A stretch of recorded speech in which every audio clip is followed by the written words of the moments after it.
Hey everybody, welcome to another episode of 5 Questions with the Paulist. I'm Mike Hayes. Today, we are celebrating 40 years of one amazing guy. He's served in Columbus. He's served in Minneapolis. He's served in Boston and Austin. He's been in New York City and Grand Rapids, Chicago and Knoxville. But today, he's out in sunny Los Angeles, and he's Father Bob Cary, 40 years a priest. Hey, Father Bob, welcome. Good morning. Good to see you. Good to see you. So, hey, question one right off the top, 40 years since ordination. Has priesthood been exactly the way you imagined it, or have there been a few surprises along the way?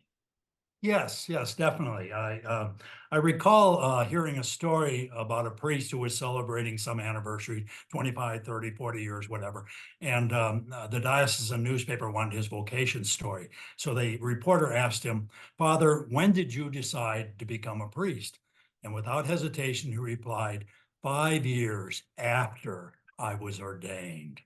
And I really think in many ways that's the case. I mean, I came out of seminary and I thought all the answers and this is what we need to do. And I would tell people to do this and everything like that.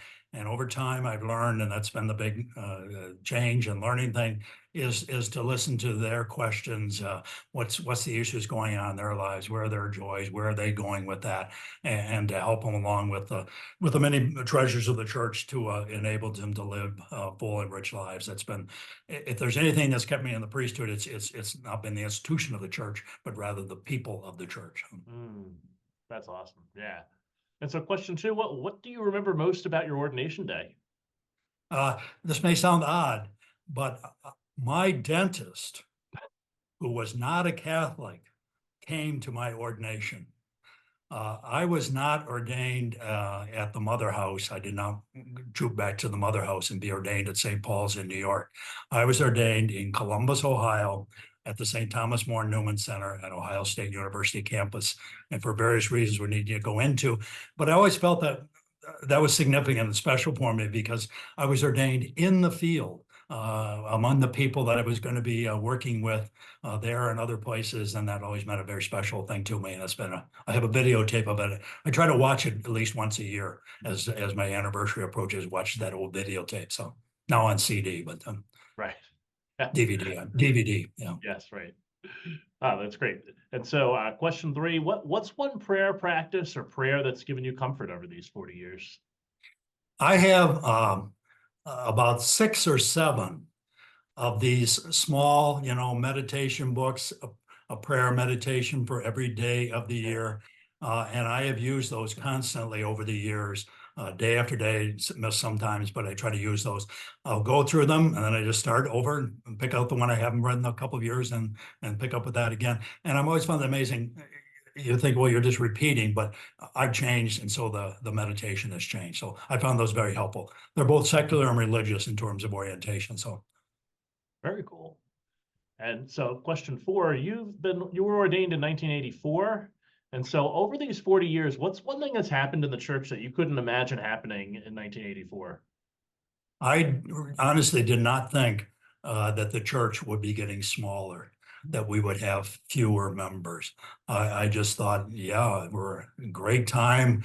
Pontificate of Pope John Paul II, a lot of enthusiasm about the church, and the church would continue to grow, and it hasn't. And there's multiple reasons. They point to as why and everything like that. I don't know what the answer is there. If I could had a crystal ball and could look 40 years down the road when, we won't be here, but, maybe, sometimes it has to happen. This has happened in the church before. It goes down and then a revival happens. So maybe this is the Holy Spirit preparing us for some great religious revival that will build up the church again. So that's a big thing that surprises me as I look back. Yeah. Sure. Question five, it's a zombie apocalypse. Who are 3 saints that you'd want fighting on your side against the zombies?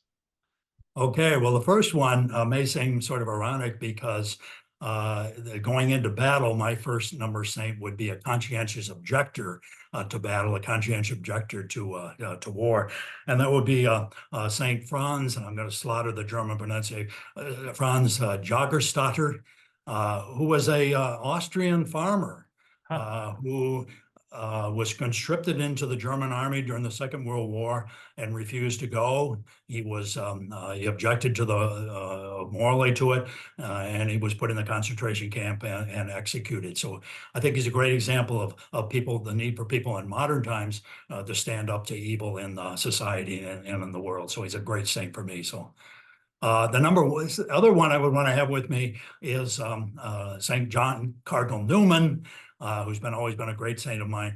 Very first day in seminary, very first class, I think I recall, we started reading his famous essay treatise on the development of Christian doctrine, and just that idea that the church wasn't locked in time, that